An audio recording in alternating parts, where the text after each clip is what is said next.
Bagaimana cara menegur khotib yang lupa rukun khutbah? Kasih tahu, Pak Khotib lupa rukun khutbah 5. Semua laki-laki di sini wajib bisa khutbah. Karena mana tahu nanti pergi ke pulau, kebetulan ditugaskan Pak Wali pergi ke pulau. Sampai di pulau ada sholat Jumat. Apa kata pengurus masjid? Hari ini Jumat tidak jadi karena nggak ada khotib. Karena khotib mencret.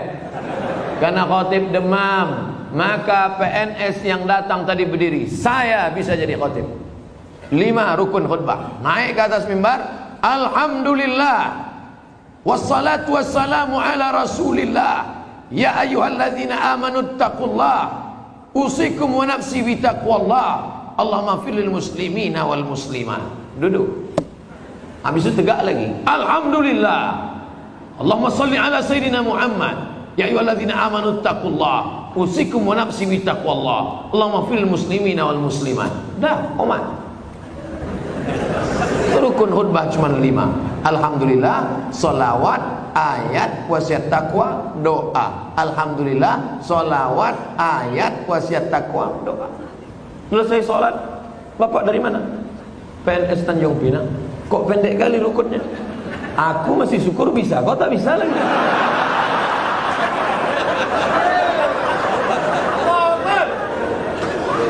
Nah, insya Allah selesai ceramah ini semua PNS ASN Tanjung Pinang bisa jadi khotib, betul? Sependek itu pun ada juga yang ragu. Naik ke atas. Nanti latihan dulu, karena kadang walaupun kita hafal, karena grogi naik ke atas hilang juga yang 5 itu. Pas naik ke atas, latihan. Alhamdulillah. Wassalatu wassalamu ala rasulillah.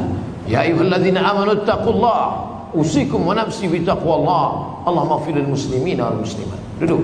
Karena khutbah mesti 2. Besok naik lagi. Alhamdulillah. Diulang balik, jangan pula naik lagi sama macam tadi.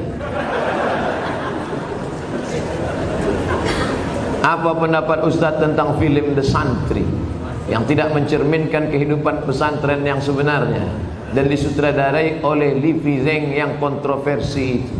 Kalian mancing-mancing ah.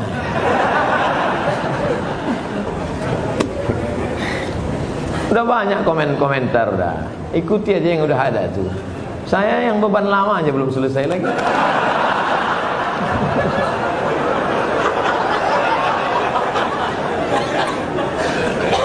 Haram hukumnya masuk ke rumah ibadah orang lain. Haram. Saya tak nonton film ini sampai habis. Baru menengok trailernya. Tapi di dalam itu yang bisa saya komentari, pertama masuk ke rumah ibadah.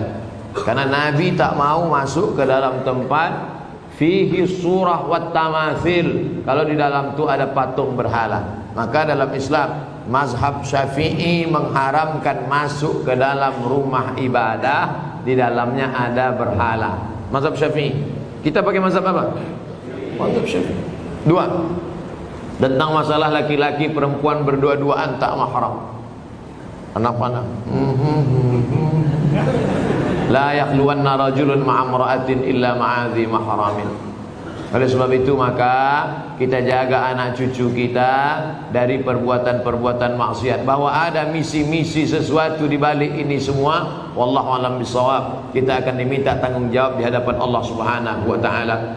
Islam tak perlu diajari bagaimana berinteraksi sosial dengan saudara kita non muslim. Karena kita sudah lama bertetangga, apalagi orang Tanjung Pinang. Seandainya orang Tanjung Pinang ini ekstrim, tak akan ada orang Tionghoa di Tanjung Pinang, betul? Kita semuanya bisa menerima, siapapun yang datang semua bertetangga, berkawan, bersahabat. Tapi kalau sudah dalam masalah ibadah, ritual, tak ada tawar menawar. Wala ana abidum ma'abatum wala antum abiduna ma'abud lakum dinukum. Ini sekarang banyak yang tak bisa membedakan kebablasan, tak bisa membedakan mana toleransi, mana tolerasin. Harus bisa dibedakan. Jangan karena toleransi mengorbankan keyakinan akidah anak-anak kita. Nauzubillah. Dan orang-orang yang pernah di pesantren pun ketika menonton itu, ini bukan anak pesantren. Anak pesantren tak begitu. Bagaimana tanggapan Ustaz tentang disertasi Dr. Abdul Aziz mengenai seks pranikah? Ini tulisan seorang bernama Sahrur.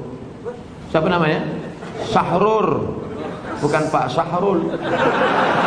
Pak Sahrul Pak wali kita. Seorang laki-laki namanya Sahrur. Sahrur artinya burung. Nama jenis burung hitam warnanya. Itu nama dia, orang Suriah. Sahrur ini kuliahnya di Moskow. Aliran pemikirannya kiri. Apa itu maknanya kalau kiri? Komunis. Sahrur ini komunis. Sekolahnya di Moskow. Pulang dia dari Moskow, dibacanya Quran, dilepaskannya dari asbabun nuzul, dilepaskannya dari nasikh mansukh, dilepaskannya dari tafsir bil ma'thur, ditafsirkannya dengan pakai otak dia sendiri, dipakainya dengan ilmu bahasa. Pendekatannya dia selalu pakai bahasa. Makanya menurut Sahrur, aurat yang wajib ditutupi itu hanya yang berkerut-kerut saja, yaitu payudara dan kemaluan. Itu saja yang wajib ditutup, yang lain boleh dibuka. Sahrur ini sudah lama kontroversi. Tahun 90 dia sudah mengeluarkan buku itu, namanya Alkitab wal Quran. Cuman baru sekarang dipopulerkan, ditulis, dibawa ke kampus, lalu disidangkan, dan pada akhirnya menjadi kehebohan. Ingat, ada ilmu, tapi ada yang lebih tinggi daripada ilmu, adalah akhlak. Mana akhlak kita di hadapan manusia dan di hadapan Allah Subhanahu wa taala. Hai para cendekiawan, jaga akhlak, karena keilmuan kita akan dituntut di hadapan Allah. Kira-kira apa efeknya? Mengeluarkan disertasi bahwa hubungan laki-laki perempuan, suka sama suka, tidak dianggap sebagai zina. Kira-kira apa efek positifnya terhadap umat? Tak ada. Semua agama di dunia ini mengharamkan zina. Agama apapun. Tanyalah kawan-kawan kita yang Tionghoa, Konghucu, tanya saudara-saudara kita yang Kristen, Katolik, tanya sama dia, apakah dibenarkan? Tidak. Tak ada satupun yang melegalisasi perbuatan zina. Na'udzubillah. Apa boleh ketika halangan saya tetap menjaga wudhu dan zikir yang biasa saya? Perempuan yang berhalangan boleh berwudhu, perempuan yang berhalangan boleh tetap berzikir.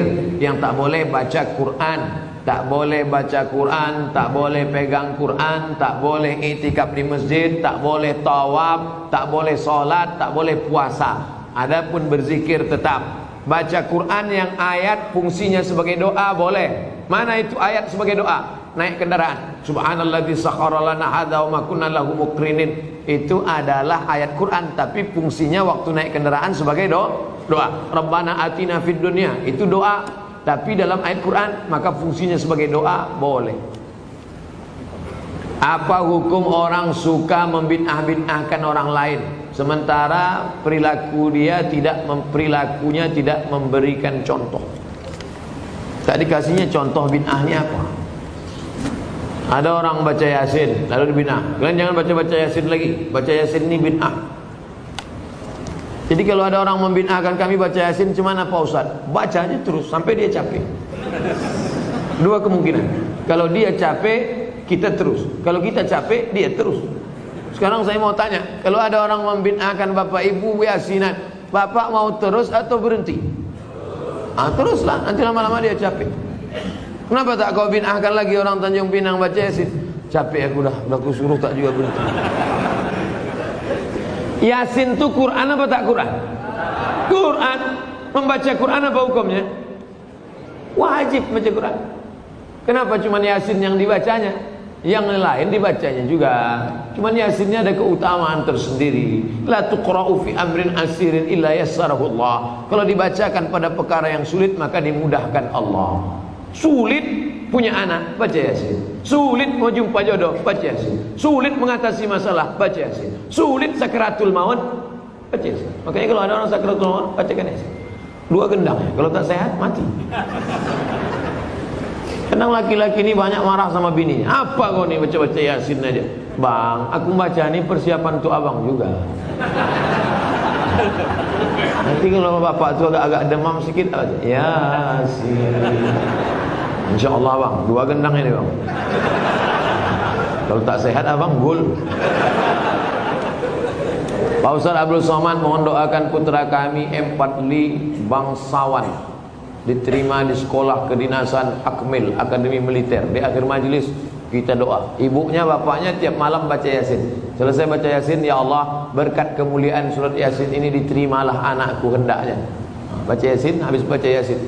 Dari mana dalilnya ini bisa kami tengok? Baca tafsir Ibnu Katsir. La muqaddimah surat Yasin, tafsir Ibnu Katsir. La tuqra'u fi amrin asirin illa yassarahu Allah. Kalau dibacakan pada perkara yang sulit, susah, dimudahkan Allah.